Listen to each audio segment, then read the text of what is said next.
Hi, I'm Thomas Bowles, Prince William County Agricultural Extension Agent. Welcome to our video. Okay, we're at 11 o'clock. We're going to go ahead and get started.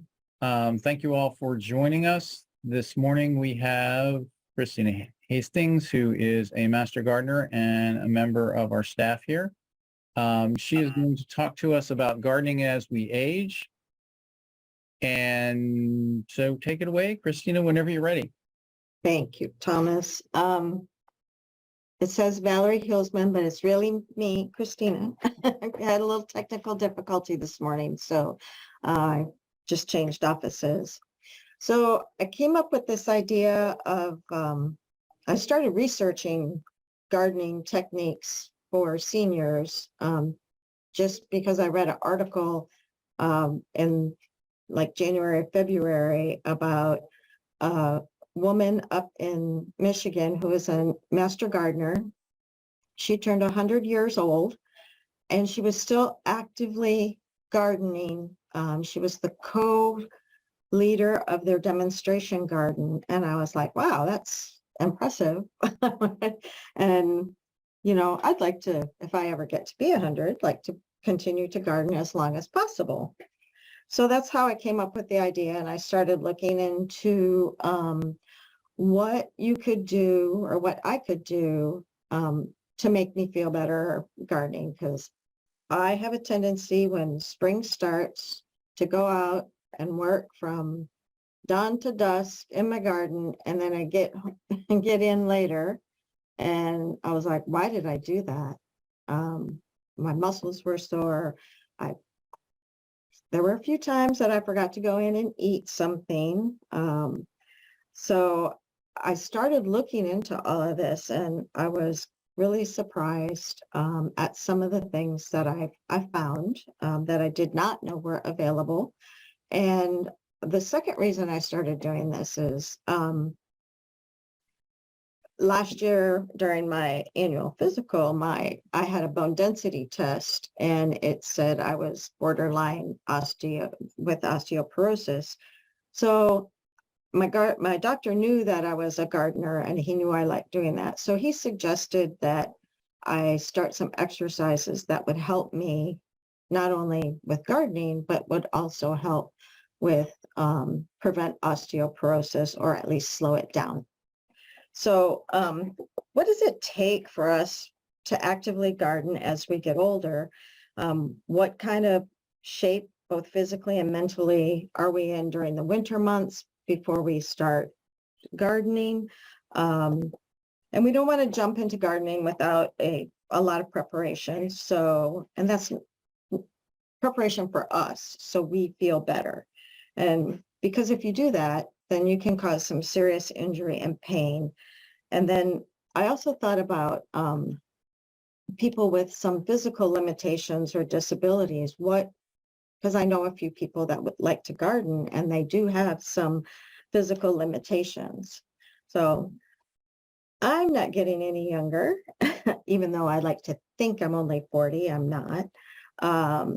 Definitely, I am not going to cover everything that I've came up with, because we'd be here more than an hour. But I hope that for the few things I have covered, I give you some ideas that'll help you, continue gardening for a long time, get you thinking about what you need to do. Now, if I can, there we go. Mark Twain said, aging is an issue of mind over matter. If you don't mind, it doesn't matter. So what we're going to cover today is I'm just going to give you some general information, some things that I found while researching, a few easy exercises you can do, some of them anywhere. Talk a little bit about adaptive gardening and what that means, and maybe some tools to help you on later. So gardening is a really healthy activity for anyone, but I found during some of the things that I was reading that it's especially good for people over 55. There's been numerous studies about the health benefits of gardening particularly for people in their 60s and later, because it gets you out of the house, you get to meet people. Your gardening involves stretching, bending, it improves your mood. It's a good activity for families, no matter how old they are. I get my grandkids to come out occasionally, they're teenagers, so not so much, but occasionally they'll come out and help me. And we all know that growing our own food helps you eat healthier.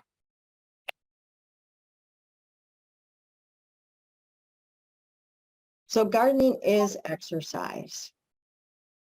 I had a medical professional a couple years ago ask me when I went in for a physical, what do you do for exercise? And I said, I garden. And that person told me that gardening is not exercise.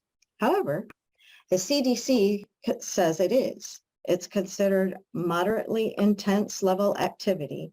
You work most of your major muscle groups while you're doing your gardening tasks. For example, if you're turning your compost pile or in hand weeding, you're exercising your upper body.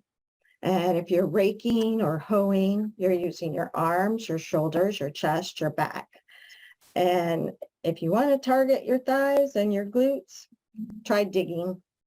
And to get your heart pumping the most, if you want to mow your lawn, I use a push mower. I have almost a half an acre and I use a push mower. So I get a lot of steps in doing that, at least 6,000. Also, just 2.5 hours of gardening a week reduces your risk of things like obesity, high blood pressure, type 2 diabetes, osteoporosis, depression, heart disease, and a few other ailments as we get older. Many people, when they retire, they lose their social contacts. You're in an office all day, or you have a lot of social activity going on. A lot of people, when they retire, they pretty much stay at home unless they have a support group of some sort. So another study that I looked at said that people over 60 that have retired showed that joining a garden club or another group, such as Master Gardeners, you'd be less likely to be lonely and depressed.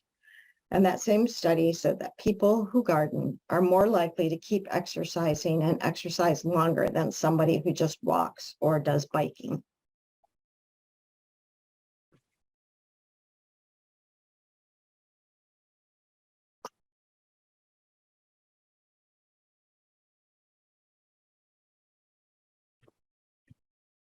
So what do we do to stay in shape?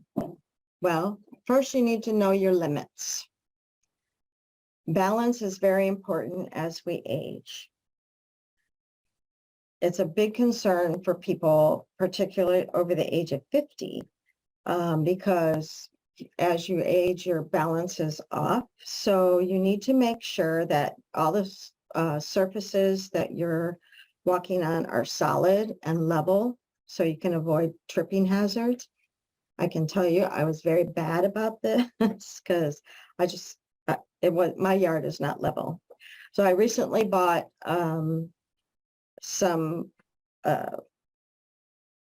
they're like plastic, hard plastic planks. It's for a garden path, and you just makes everything level. There's no rocks sticking up. You just set it over the ground. And I got those from the Gardener's Supply. I thought I would try them because I thought, I don't know about that. But it also keeps the water.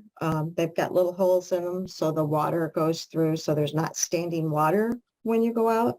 So, so far they're proving to be okay to work with. One of the studies I said people over 50 should definitely not be climbing a ladder. You need to clear your clutter. If you need to clear your leaves or your downspouts, you really should have someone else doing that. And instead of using a ladder, just use a small step stool for things that you need to reach, or one of the grabbers. Doing exercises will improve your balance. And one of the easy exercises you can try doing at your home anytime is while you're standing brushing your teeth, or at maybe at the sink doing dishes or something. Try standing on one foot. Stand on one foot, balance on one foot for 10-15 seconds, and then switch to the other foot. And you can do that 3 or 4 times. I recently started going to the gym, and I talked to a personal trainer there, and they gave me some other exercises to try. Very simple, just walking, walk heel to toe, one foot in front of the other. I know my balance is off. If you have a hearing problem, or like I do, I've noticed that my balance was off. So I've been trying to practice these things so, I can stay on my 2 feet without getting hurt. Low stamina, that can impact your motivation. So if you have a big project to do and you look at it and you're like, I don't know if I want to attack that today, try breaking it down into smaller pieces. Do a little bit every day, or maybe ask a friend to help you. Eating well is also another thing, which I told you earlier that I get to doing something and sometimes I'll forget to go in and grab something to eat. So try keeping a little snack, by you in your garden bag, if you have a garden bag. And also you need to stay well hydrated, because as we get older, our skin gets drier and we're more susceptible to the sun. So drinking plenty of water, keeping water with you at your garden is a must.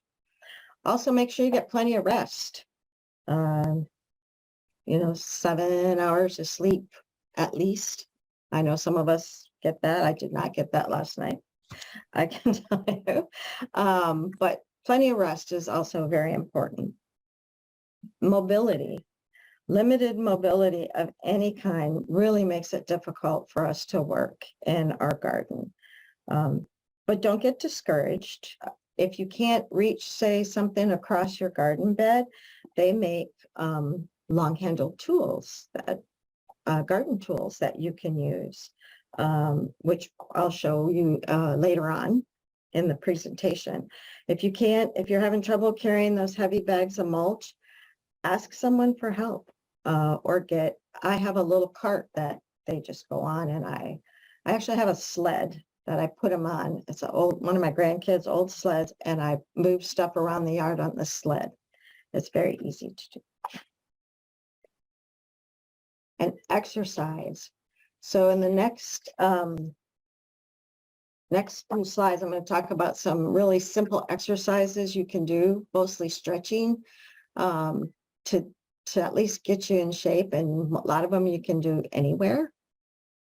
So let's see. There we go. Stretching your shoulders, neck, and hamstrings is very important when you're doing garden work. Your arms, your wrists, especially if you have arthritis or carpal tunnel. Doing hand stretches is also important, and wrist stretches. You can walk around your garden or walk around your yard to a couple times to get in shape. Do some chair squats in the house while you're watching TV, and you can do wall push-ups. And definitely don't forget your hands, because there's a lot of hand injuries as people get older, because they're not, with the arthritis will bother you and you're not exercising your hands.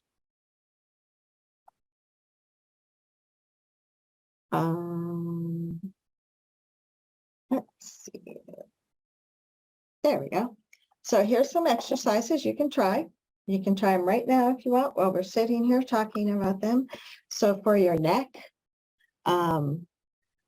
take your right hand and pull your head towards your right shoulder and hold it for about 10 to 15 seconds. And then switch sides and do the same thing on the other side. This is a really simple exercise. You can do it anywhere. Sometimes I do it at my desk here. I've been known to do it in my car, sitting at a red light. I'm sure the people in the car next to me think I'm nuts, but you know, it helps, it works. And the second exercise is you can either sit or stand, and you just gently tilt your head forward, keeping your shoulders relaxed, hold it for about 10 to 15 seconds, and then do the same thing, tilt backwards, do the same thing. It's very easy to do. You pretty much can do those anywhere, and they do help. I don't go into all of the exercises that I've been given, but I will have a sheet if you're interested in it, and we can send it along with the evaluation at the and the link to this video. Excuse me.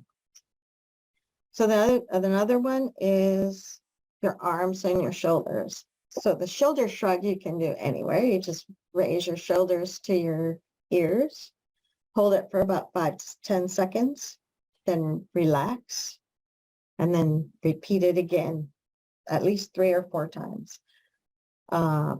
Can't show you the arm circles, but you put your arms, lift your arms so that you're forming a T, and then just circle your arms in a clockwise and then a counterclockwise direction. And you know, most of these exercises you see that I'm telling you, these little ones, you can do watching TV, you can do them anytime. And a lot of them are things we learned when we were kids in PE class that we probably forgot about as adults. Another one is your wrist and forearm stretch. Again, if you have carpal tunnel or arthritis in your hands, these are really good exercises to do. So you would place your palms together, then rotate your palms around until your fingertips are facing down with your elbows even, and hold it for about 15 seconds, and then relax, and then repeat it again. And the pictures at the bottom are for your wrist. It's just bending your wrist back and forth. I had an old hand injury, and this was one of the exercises that the physical therapist had given me to do for my hand and my wrist.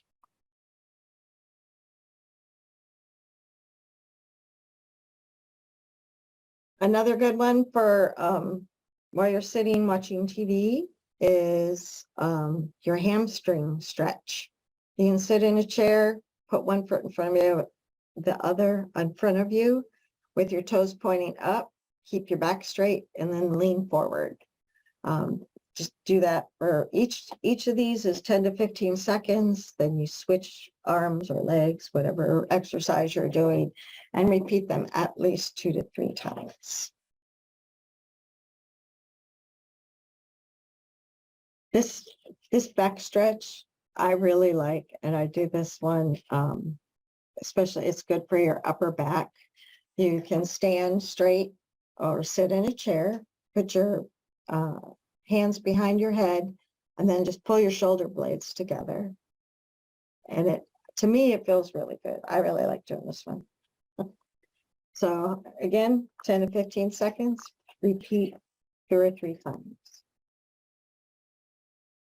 So these are only a few of the exercises. Like I said, there are other ones. There's the shows how to do the wall push-ups and some other hamstring and arm stretches. And I would be happy to include that when we send out the evaluation. So next, let's talk a little bit about adaptive gardening and what it is. Basically, it's adapting the tools and techniques you already use in your garden to fit the needs of various levels of physical activity. So if you're finding that you're sitting down to do your garden, to work in your garden is getting more difficult, there are ways to change and adapt. So you can either build a bed. You can have a garden scooter. But basically, we want to raise awareness of the techniques so we can and rethink how and when we garden and how to make it easier for us. And then describe ways gardens can be changed or modified to make sure that we're safe and comfortable working in our gardens. And then, of course, we all have favorite tools. A lot of the master gardeners love to use the Cobra tool, but we want to increase their usability. And if they're not able to use them, there are ergonomic tools on the market today, and I'll go through a few of those in a little bit.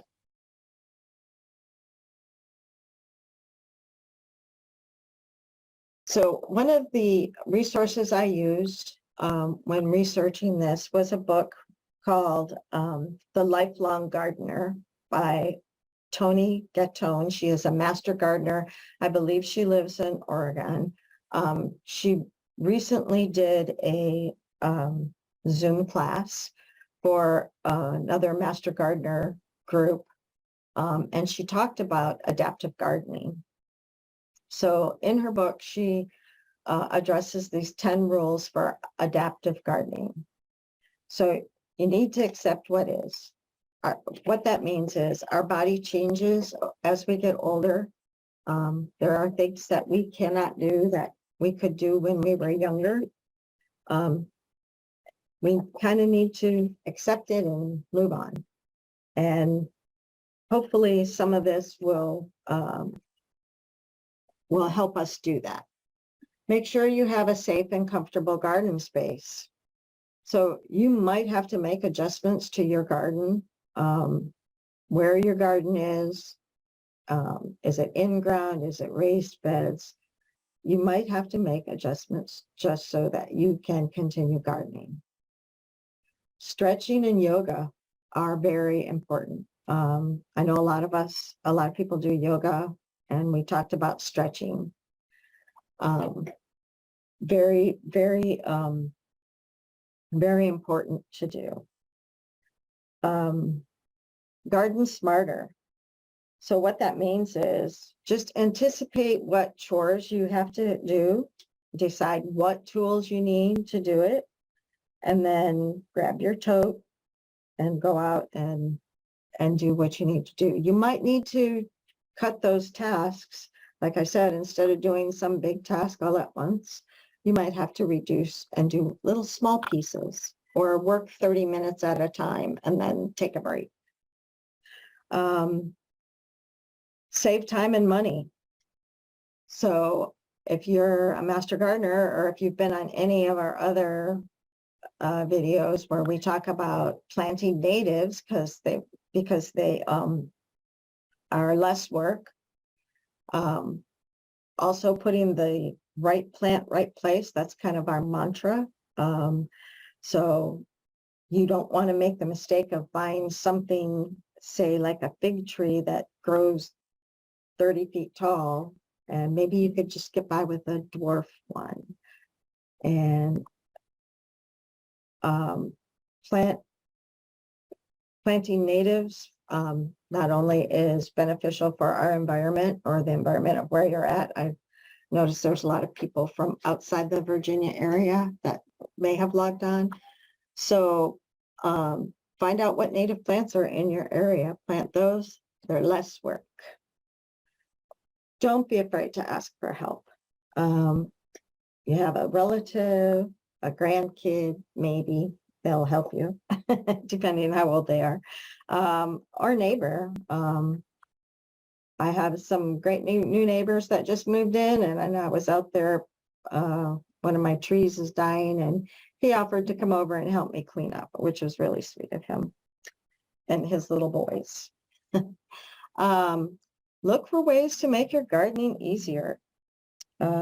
Maybe instead of an in-ground garden, you might need to do a container garden.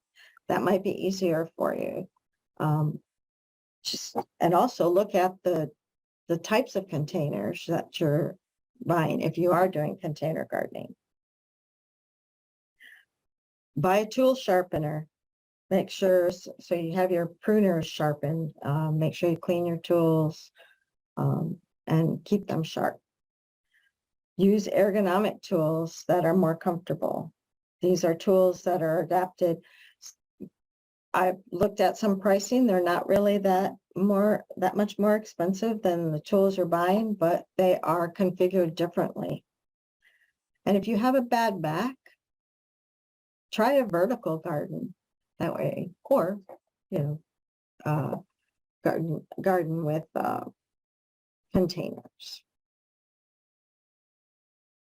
So here are some of the ergonomic tools that I was researching and I found.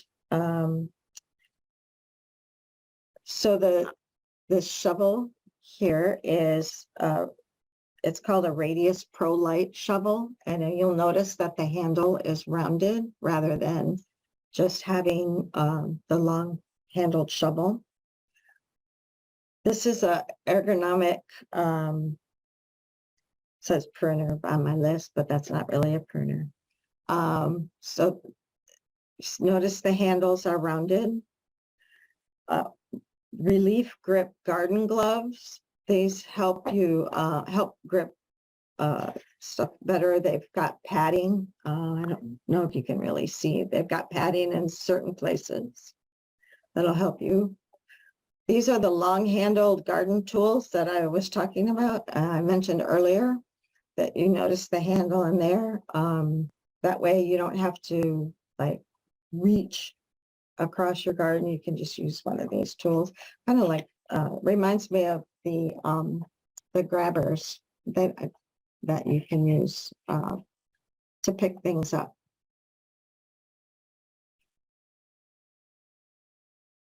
A garden stool, if you have, these are like my garden beds.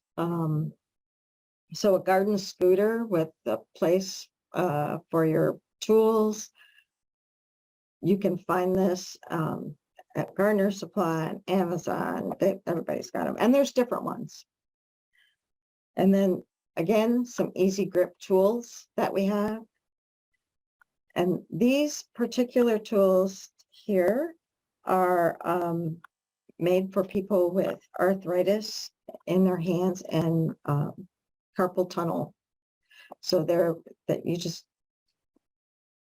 on us. I found them on the arthritis website, I think. So summing it up, be kind to yourself. Stretch, make sure you can get out in your garden and enjoy your gardening. Wear protective clothing, which we didn't mention earlier, I don't believe. That includes a hat. You can get the SPF shirts and pants. Make sure you use sunscreen.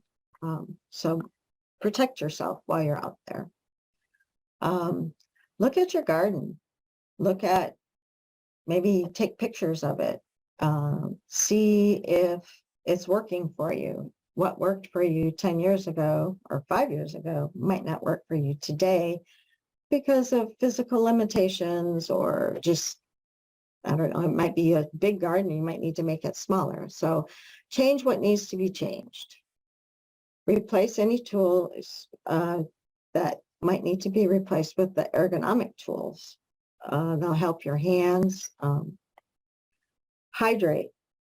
Again, I'm talking about hydrating. Make sure you hydrate while you're out there. And don't forget. So as we get older, our memory is also getting older. And you can't remember things quite so well. So I keep a log. I started doing it a few years ago. It helps me remember what I planted where, particularly in my vegetable gardens, so I can rotate crops. But it's nice to see, how my garden evolved over the years as I've been keeping this log. And I've also taken pictures at various stages of growth in the garden. I like to see when they first come up, and then at bloom time, and kind of watch their progress as we go. But it also made me see that I could make better use of some of my space if I moved some things around in my garden, like where my raspberry bushes were versus where my blueberries were.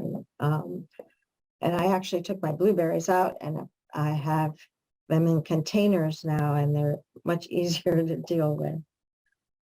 So take a good look around and take your pictures. And so in wrapping up, I wanted to give you some of the resources and references that I used.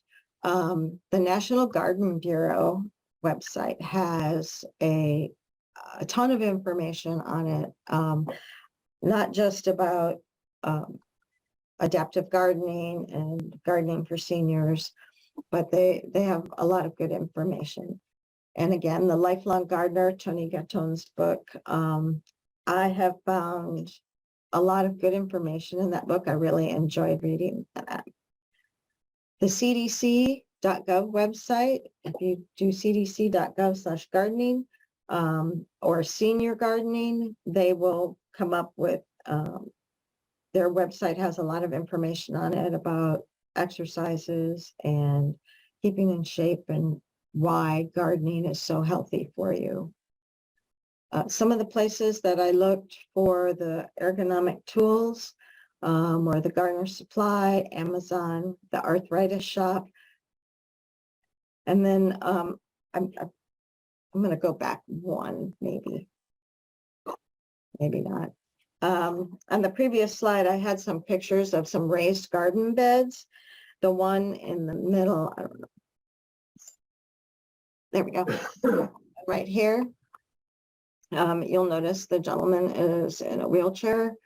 That is from Green Circle Gardens. They specialize in ADA compliant garden beds.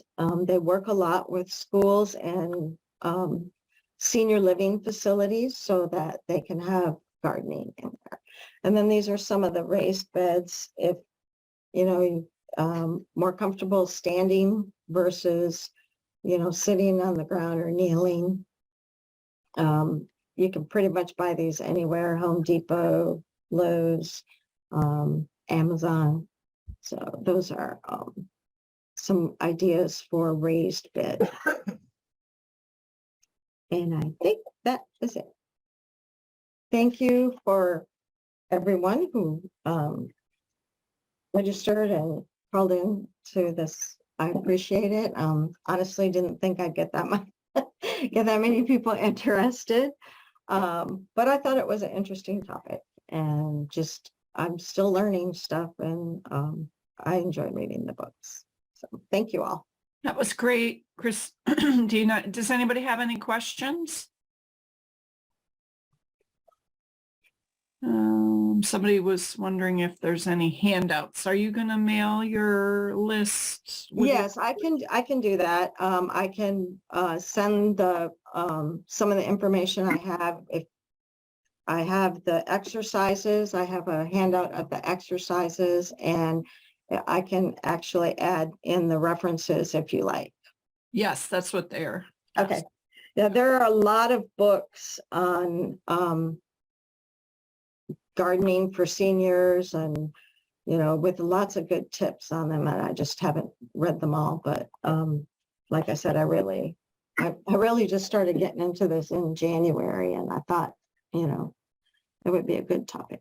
So here's a thank you from Pennsylvania. And great resources of how we can shop for tools. What was the Amazon link, or how do I search that on the Amazon?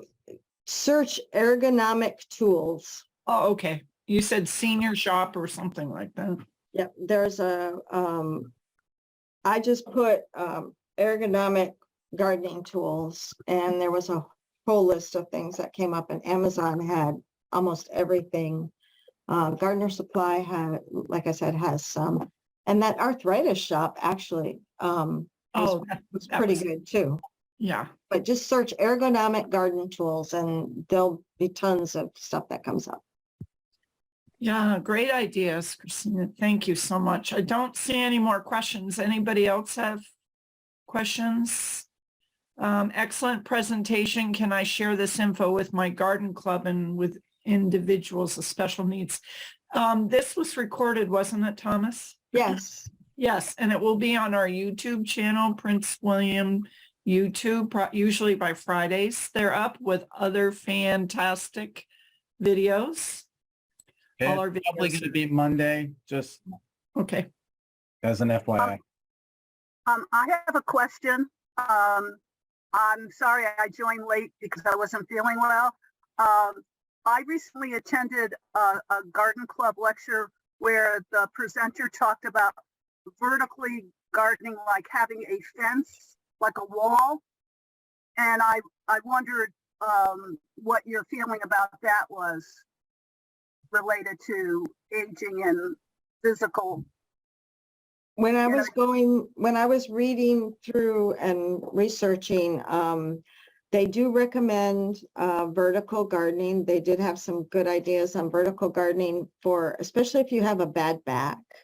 And there were some ideas like you can use garden pallets or the pallets, the wood pallets that you can get. A lot of places have those. They just toss them. Like I know Lowe's puts theirs in the back and they'll let you, if you ask, they'll give them to you. But I've seen where they've taken those pallets and lined the inside with like the black plastic and filled them with dirt and grown herbs and, you know, flowers, all kinds of stuff out of there. So, and there's some great ideas on these websites too. I believe Gardener Supply has one. I don't have it on here. I'll put it on the list when I attach it to the email that goes out on some places for vertical gardening. There's like a ladder. I saw where they have like a ladder with different size planters on it that stands up. That was a really nice thing. I'm actually thinking about getting that for myself. So I'll include that information as well.